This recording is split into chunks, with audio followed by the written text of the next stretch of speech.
الوسطى الى عطيف من الجهه البعيده. عطيف يلعب الكره الى شقيقه ومره الى الوسطى داخل منطقه الجزاء. كره والهدف الاول.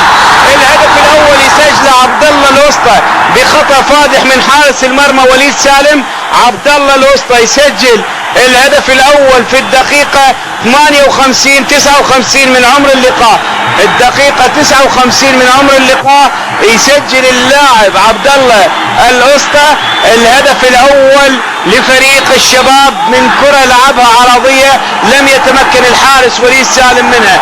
شوف شوف شوف شوف شوف شوف عبد الله الوسطى لعب كره تدخل من بين اقدام الحارس وتروح تعانق الشباك محرزه. هدف التقدم الاول من عبد عطيف الى عبد الله الوسطى ويسجل هدف التقدم الاول في الدقيقه 59 من عمر اللقاء.